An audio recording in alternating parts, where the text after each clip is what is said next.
Hi, everyone, and welcome to our next installment in Wonder Women Wednesdays, where we get to know a wonderful woman from somewhere in the world and get to learn about what makes her tick, what her journey was, and how she makes the world a better place a little bit every day.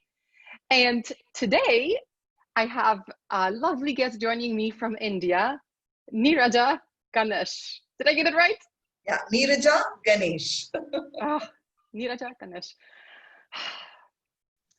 I'm Polish and my name is always done not incorrectly, it's done weirdly by everybody. So I'm sorry if I do it to you. That's okay, not a problem at all.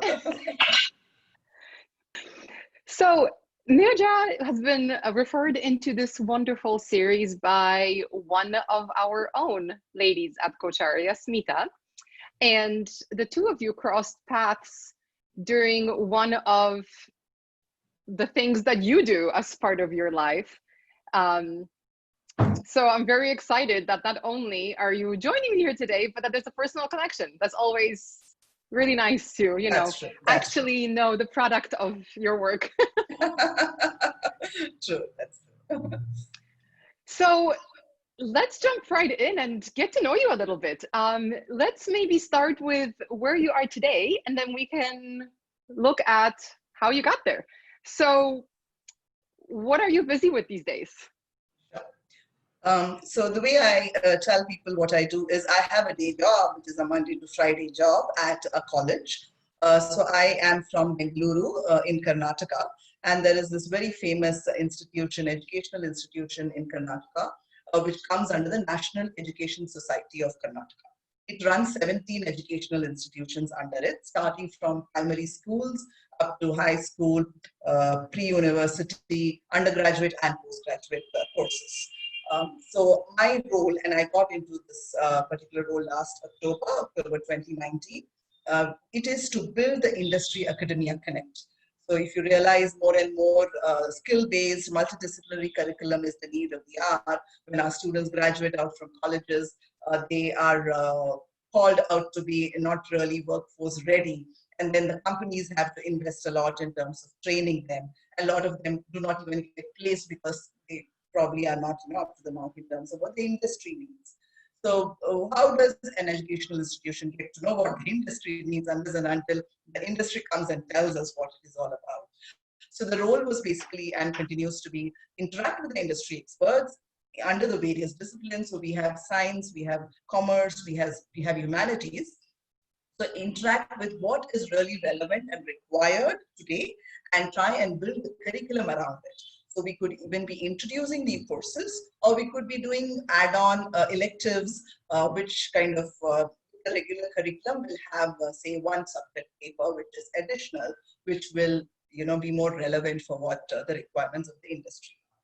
And of course, going forward, even whatever we are going through in terms of the COVID scenario, the second focus item that I have is to look at online education. So move as much as possible to the online world and introduce new courses online, which means that we have suddenly expanded our student base, globally from, what we were in Karnataka.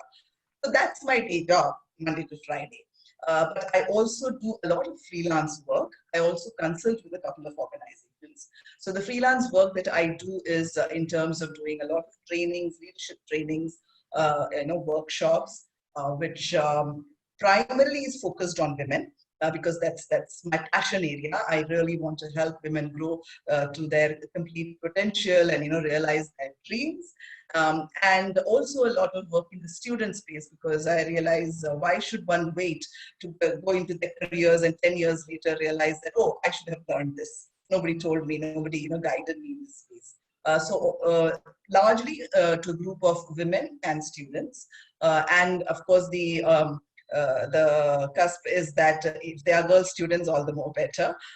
And also, as I said, I consulted a couple of organizations. One of them is called Inroads Leadership Development. So I offer training programs through them to corporates, and we also do some open programs, again around leadership development. So this is my current. Keeps me very busy. especially in the last 3 months, because everything went online. I have been reached out by many, many people to do webinars, workshops over, Zoom and other platforms.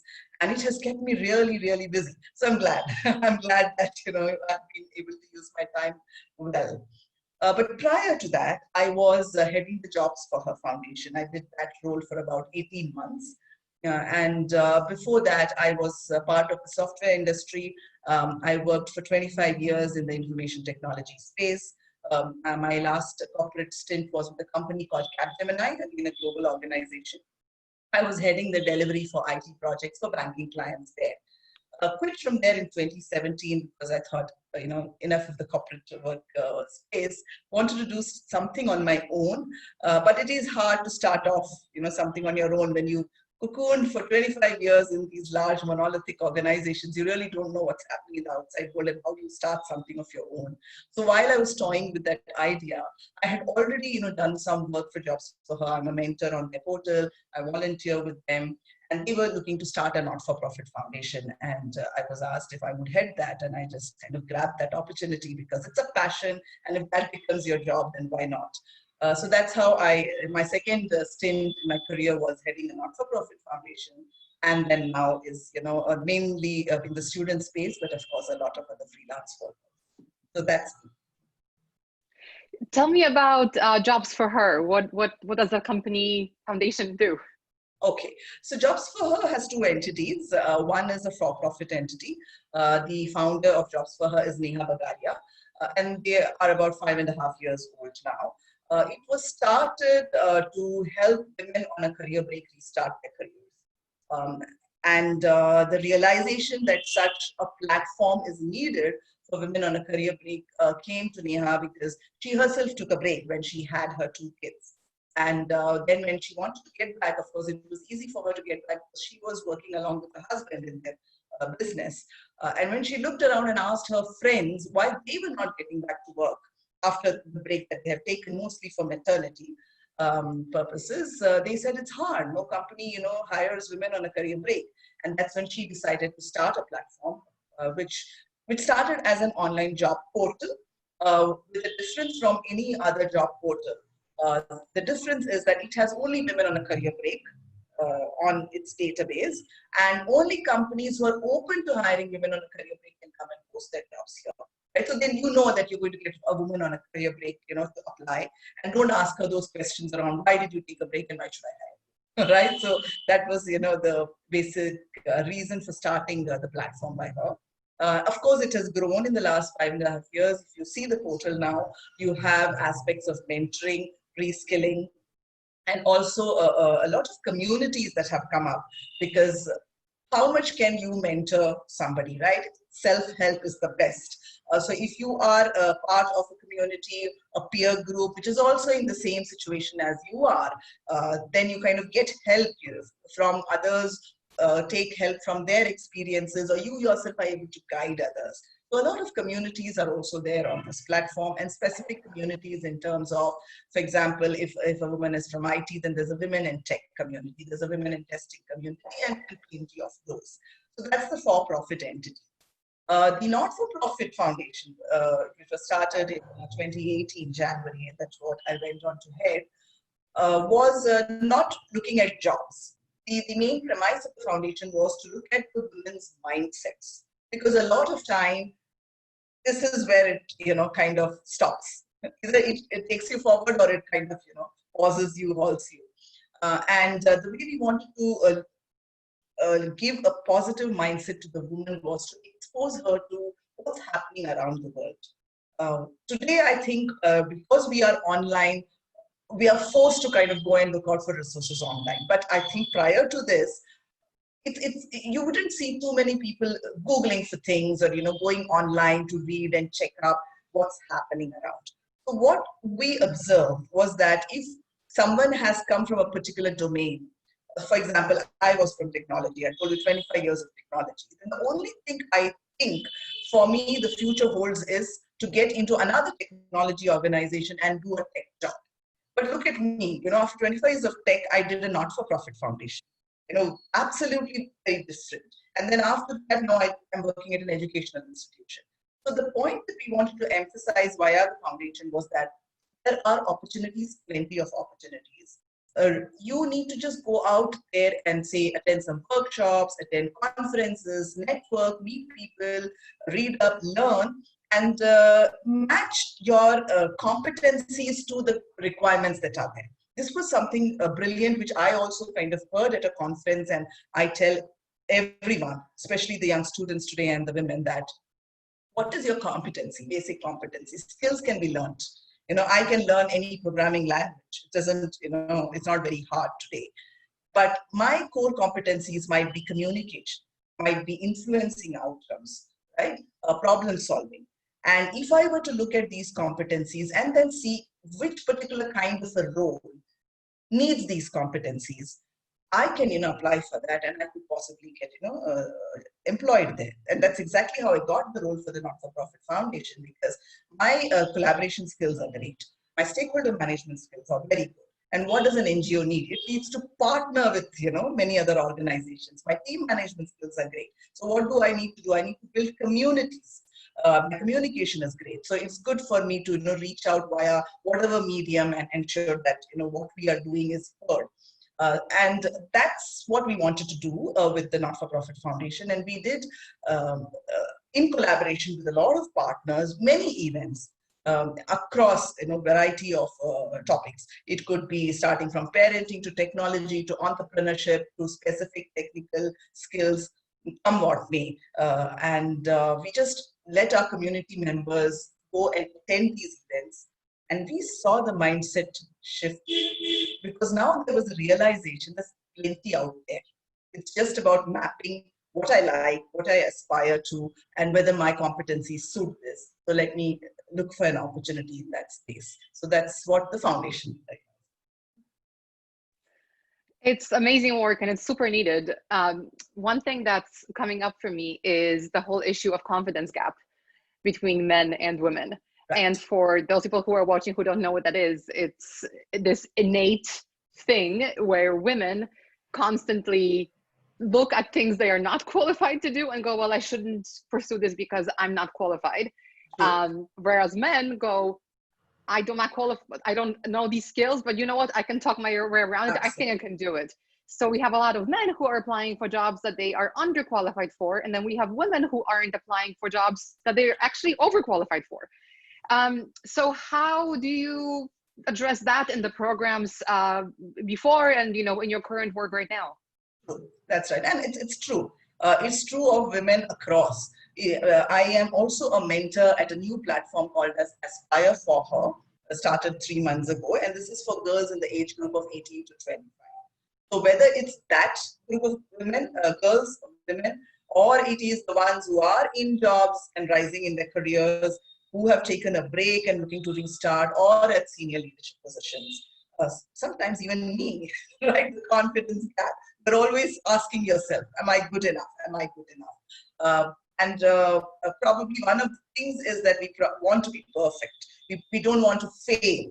We don't want to be called out. As such, there's enough that people say about the woman, around the table, especially if she's the only woman or in a minority. So we don't want to be called out for the wrong things, in addition to she already being seen as the only woman. So the main thing I tell everybody is ask the question, what's the worst that can happen? So if you apply for a job, you're not qualified, or you're 50% qualified, what is the worst that can happen? You will not get selected. That's it. You're not going to lose your life, correct? So if what's the worst that can happen is something that you can deal with, you can cope with, go ahead and do it.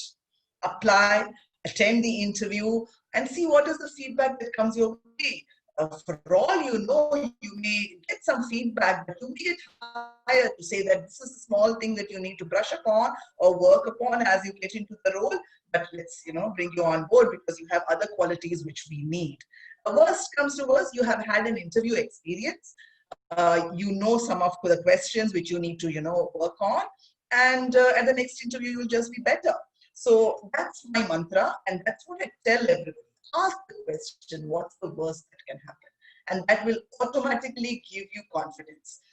So I also remember the same thing was asked to another panelist on the panel discussion that I was, and she said, more than showing the confidence externally, you need to feel it inside.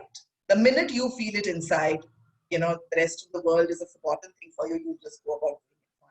And how do you feel it inside? It is by asking questions like this, by talking very positively to yourself, by surrounding yourself, with positive, people, not the ones who will keep criticizing and give you negative feedback. Constructive feedback is good, of course. You need to take that.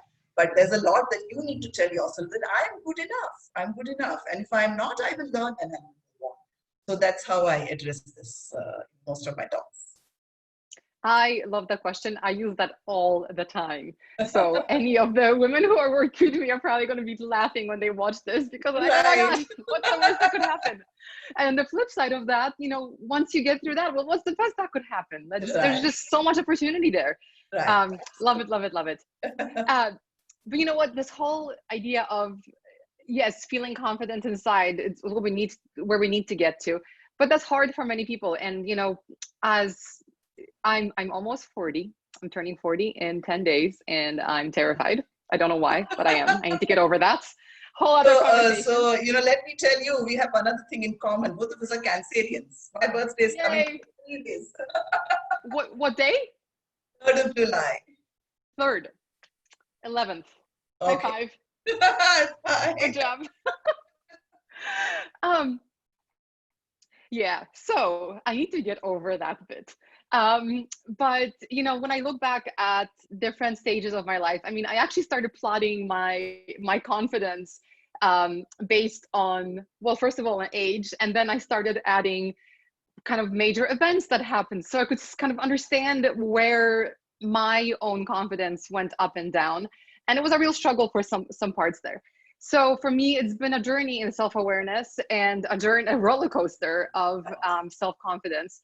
So I can totally relate to being, on the highest high and the lowest low. And my question to you, since you're working with a lot of young women, especially, what can we, regular men, women, parents, colleagues, whatever, what can we do? What can we say to young women to help them build that self-confidence? Sure. So one of the things is that I think they need to keep looking out for role models. And there are plenty. It's just a question of reaching out. So if they hear this conversation that we both are having, that itself will, bring in some confidence, or, they will learn some things out of this.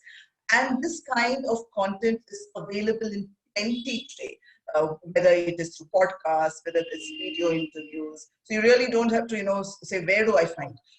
Like, for example, the other day I was listening to Apurva Purohit, who is, one of the top business women in our country. And she was saying you can find a role model even in a TV series. You don't have to really look for real people, even in imagination.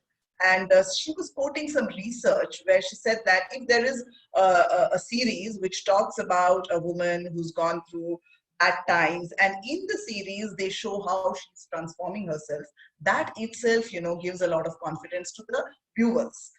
So one needs to really surround themselves with role models. So let me bring out a story of mine here while you told about your ups and downs.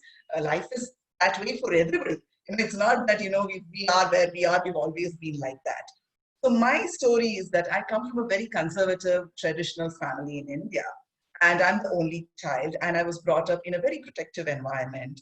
And of course, my parents, the only thing that they had as a goal for them, as far as I was concerned, was to get me married as soon as I finished my undergraduate. And I knew that that was what it was going to be for me, and I was kind of okay with it, I guess. And in India, we do a lot of arranged marriages. So parents will find the groom for the girl. So I let them do the search. And the only thing I told my father was that while you're trying to find the groom, let me go ahead and study a bit more. And I studied a bit more. And then they were still looking for the right, Mr. Right. So I said, let me go and start working somewhere. And my father said, fine, you can. But if the alliance comes and they say they don't want the girl to work, then maybe you will have to do the job. And I said, okay, we look at it at that point in time. Let me just start working. I was a very meek, timid, quiet girl. And I never spoke to anybody because that was the way I was raised, and I was to myself. So for 10 years in my career, so I went on working. So I've worked nonstop because when I got married, my husband was okay for me to continue working. But the first 10 years of my career, you wouldn't believe it if I said I didn't even speak to anybody. I went to work. I was a programmer, so I went to work at 9 o'clock. And in those days, programmers didn't really need to, collaborate with anybody. You would be given a spec, you had to code, and you had to test it and give it out for, the rest of the team to, take it off. So you really didn't have to speak much. And I didn't know to speak. So I just went 9 to 6, did my job, had my lunch alone, had my coffee alone, and came back home. And that's how I did for 10 years. Very, very, very scared to open my mouth. And of course, what happened was there was a need for a team lead to be appointed in the team that I was working. And those days, whoever was the most technically qualified would be appointed as the team lead. And I was the most technically qualified in that team of 10 people. So they made me the team lead. So you can imagine a girl who doesn't talk becoming a team lead for 10 people. And all of them were my peers. And just one fine day, I became the leader. And the situation that the team was in and the organization was in needed the leader to actually be woke. And I had to start talking. Of course, the organization supported, the leadership was quite supportive in what I brought to the table and the stuff that I said. And that's how I have transformed myself. So if one were to, hear the story, they wouldn't believe it today, because today I stand in front of crowds and we are having this discussion, and I give tons and tons of, talks and webinars and workshops. So if I can do it, and I did it quite late in my career, everybody can do it. So that's what I want the girls of today to listen to, various stories which come out through all this medium and say, you can also do it. It's just a journey, and take the learnings. How did she do it? How did somebody else do it? And pump in confidence in yourselves and go ahead. That's an awesome story, and what an inspiration. It's possible at any age, at any point in your life. Of course. Yeah, because you ooze confidence. I mean, it's awesome. What motivates you? What drives you to do all these things to help women? I think as a person, I am somebody who likes to help. I think that's the starting point. So throughout, of course, even in my growing up years, in my college and all of that, while they were friends, I won't deny that there were no friends, but I was the quieter one. And people would reach out to me for help because I was probably good at studies, I was good at math and language and whatever. So my friends would come to me, sit down with me, and I would teach them. So the helping, I think the attitude was always there. And that's what I think propels me to do more. How much can I help? I don't look at it to be a transaction. I help you, give me back. For me, if I'm able to impact one person and the person becomes better in whatever way, and what do I lose? I mean, I may be having a conversation with that person for half an hour. That's it. And half an hour, I'm not going to lose anything big. But it can transform somebody's life. So that's the driving, force. If I can help in whichever way, let me do that. And that's how I've actually built up a large network also today. And this is another story which I always say, that till 2016, I was not even on LinkedIn. And that's one of the largest online networks that we have today, professional network. And then because I was thinking of changing my job, somebody suggested you should get on LinkedIn, and I did. But I ensured that I only connected with people who had worked with me earlier. Now that's actually a boring network, because you work with the people, and that's the only, you continuously hear the same kind of thoughts. When you meet, people who've been in the same organization, or when you're connected online on a platform like LinkedIn, the feed also is very monotonous. It's the same thing that you're reading, that the other person is reading. So there's nothing new that is coming your way. But what happened was, I went to one of these conferences, which was for women on a career break. And that's when the transformation actually happened in 2016.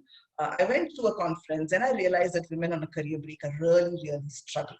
And I told myself, let me do something about it. Didn't know what it was, but something. I have to do something. That was there in my mind. And that is where I also heard this aspect of women need to look out for opportunities outside of their technology space or outside of their domain. And that was also very powerful for me to hear. And from there, I said, how do I help these women? I sent out the CVs within my organization. I went on to become an ambassador on Jobsforher. I became a mentor on the portal because the thought in my head was, what can I do? What can I do to help? And it came naturally to me. And the other thing about me is I really build genuine relationships. So it's not, a one-off thing. So we are meeting for the first time, but I'm sure that we'll, remain connected for a long time to go. And it's going to be a mutually, beneficial relationship, and we will nurture this. And that's how I am. I nurture every relationship that, I build. So from then on, connecting with people on LinkedIn, meeting them, having phone calls is what has expanded my networks on LinkedIn. I think I have about 11,000 plus connects, and of course, personally also I know so many people, and that's what the point is. What keeps me going? Let's help. If we can, let's do it. And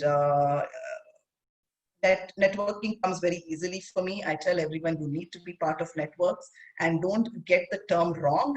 Networking is not about what you can get from somebody. Networking is about what you can give to somebody.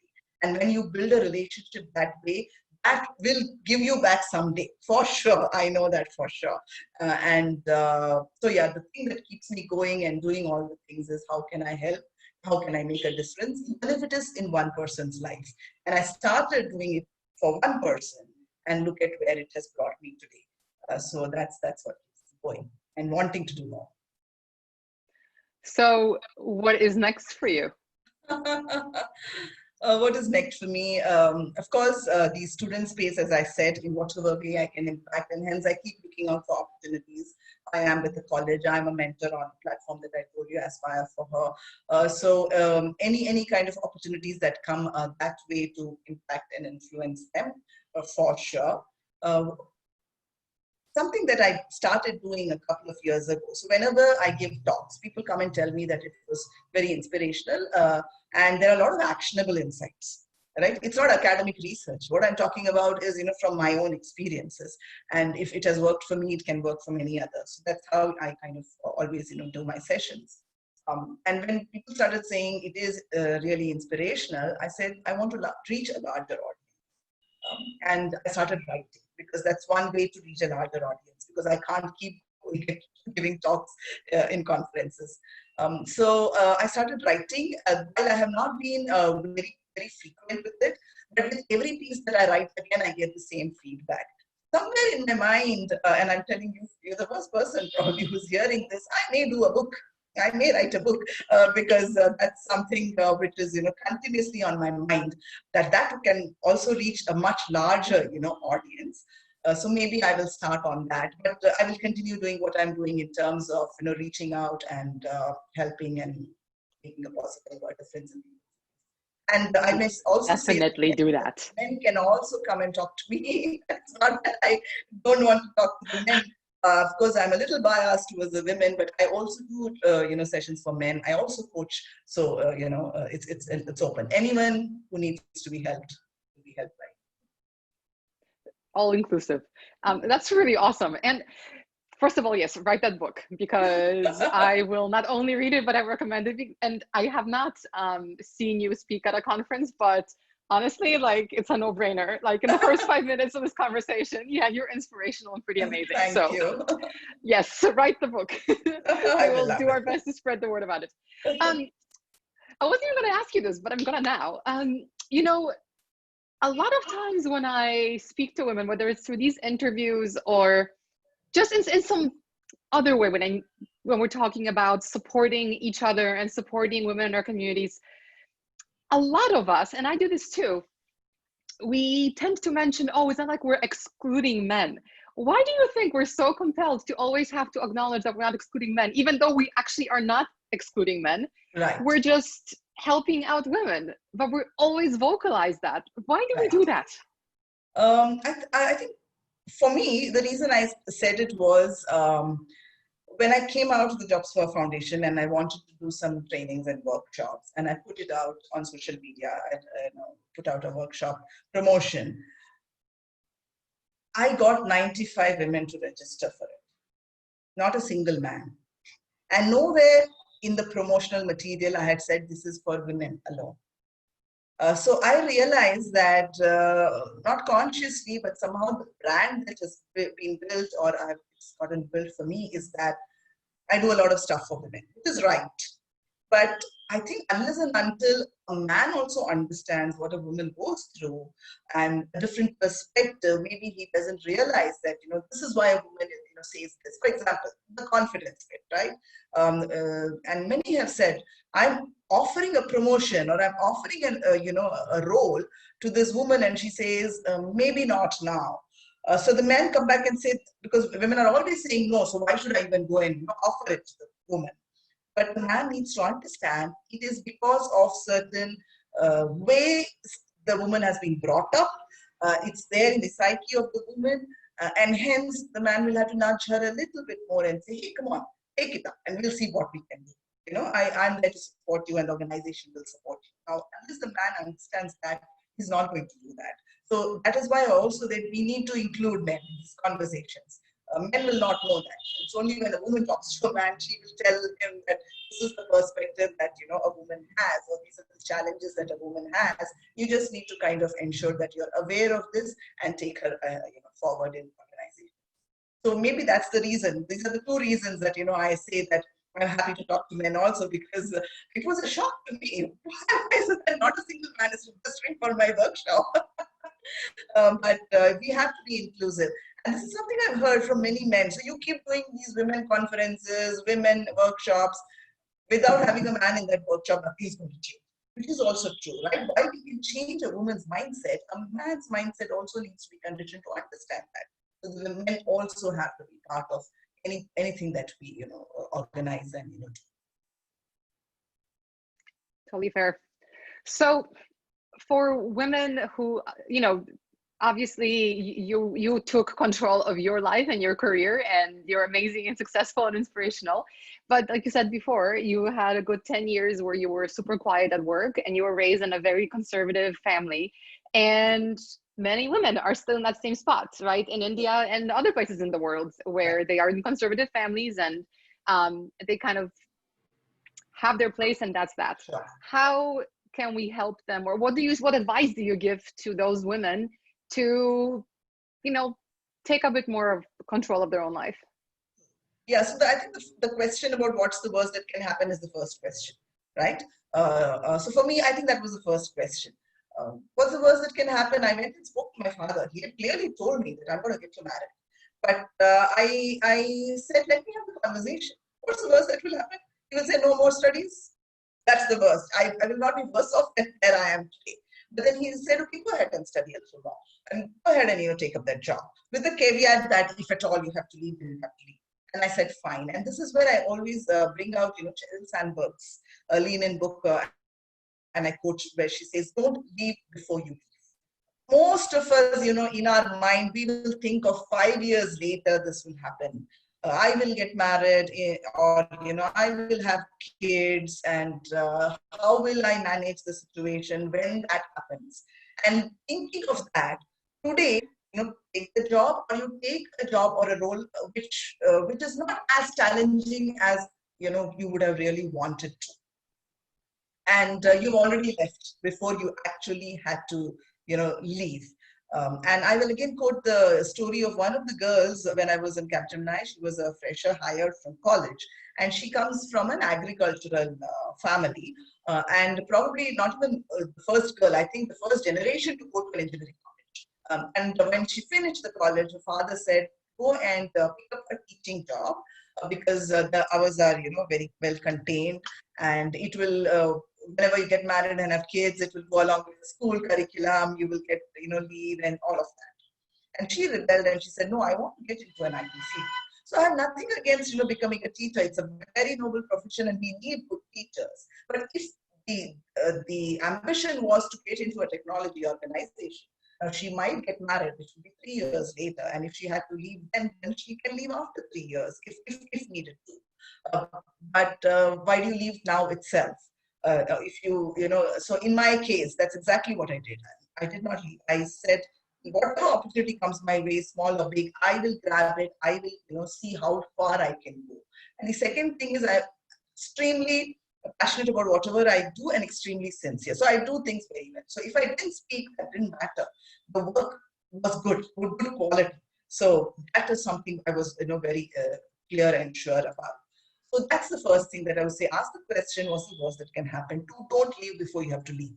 Go ahead, till it comes to a stage where you are now no longer able to have that conversation yourself, or you're not having somebody to help you have the conversation, and then you think about what next. But don't, upfront, cook up a story in your mind, and that itself, will kind of take you back. So that's something that I would definitely want to consider. And for everyone who's watching, male, women, young, old, doesn't matter. What is one thing that, or maybe more than one thing, but what's one thing that everyone can do right after they finish watching or listening to this interview that will make the world a better place? So one is, to take those actions for themselves. If till now they were worried about, am I good enough? Then yes, you're good enough. Tell yourselves you're good enough. And whatever you were, procrastinating or waiting for the right time, and this is the other message, there is no right time. The time is now. The ones who keep thinking, okay, I will do it next month, I will do once the lockdown opens up, the time is now. So go ahead and do whatever you want to do right now, which is what I did in the last 3 months, right, of the lockdown. I don't even remember having sought out any external opportunity to speak in these last 3 months. I think the first one just came by. A friend asked me whether I would do, and I said yes. And every week I have been giving talks, and I have not sought any of this out. People have been reaching out to me. So yes, also build a good network and a personal brand, which is, definitely an online presence is important. Make yourselves visible online, make your thought leadership visible online. That's something that, I definitely tell everybody who I speak to, but do it. Don't think about what will it give me, should I do it now, I'm not prepared, I know it's not good enough. Take those small steps today. So the time is now, work on it, act on it. It could fail. I don't have anything called as failure in my dictionary. I just feel that, it's a learning and you can move ahead, but take that action. Most of the times, people don't take that action. So that's one thing that, I would definitely want everyone to reflect on. What is it that they've been postponing? What is it that they've been thinking the time is not now? What is it that they've been thinking I'm not good enough? What is it that they're thinking that let me study a little bit more, or let me get a little more confident? All of that will never happen if you don't start now. Love that. And for anyone who's watching who needs a little bit of extra support to get going, I will add all the different organizations that you mentioned as well as this in the episode notes. But Coacharya has a marketplace where you can connect with coaches, and there are so many who are doing this work pro bono. So if you go to marketplace.coacharya.com, and in about a month, if you go to coachintro.com, because we're rebranding and updating it, you can find lots of coaches all around the world from all time zones and cultures and backgrounds who would be happy to speak to you and, help you get over those limiting beliefs and identify and hopefully move past any blocks that are stopping you from achieving your dreams, your goals, no matter what gender or age you are, or location. So please check it out. And Coacharya is very happy to support you, all of you who are watching and or listening in your dreams. That's wonderful. That's another platform that I have, gotten to know better today, and I will definitely recommend that also to whoever else is looking for that kind of support. Awesome. Neeraja, I have quite a few to tell you about. So let's chat after we finish this interview, because I have so many ideas of how we can go. Surely. Like you said, now that we're connected, it's staying that way. Sorry. Absolutely. Well, this has been super, inspiring or inspirational, I think is even the wrong word. It's just, you feel so approachable and practical. I feel like a lot of times people say the words inspirational there is this air of separation almost. But with you, I feel like, you know what, it can happen. So thank you so much for sharing your story and the things that you've overcome, and even, you know, the career change you went through. You're a great illustration to just show us that yes, you can do the things that you want to do, and you can help others while you're doing it. It's all possible. Absolutely, that's right. If you're passionate about it, things will work out. Just follow all the tips that we spoke about today, and see where you land in the next few months. Yeah, what's the worst that could happen? The time is now. You put the starting and the last one and put it together. Oh yeah, this is going on my wall somewhere. Oh, we'll talk later. And then all of you watching, as you have, if you've seen me in any other context before, you know that there's going to be something coming because of the inception that happened here today. So you can look forward to that. Yay. Neeraja, thank you so much. This was a pleasure. And to keep up the good work, first of all, and thank you for all the good work that you are doing. We are here with you and supporting you, and yeah, the goals and things that you're doing. I can't even speak anymore today. Anyway, this has been great. Thank you so much to everyone who's watching and or listening.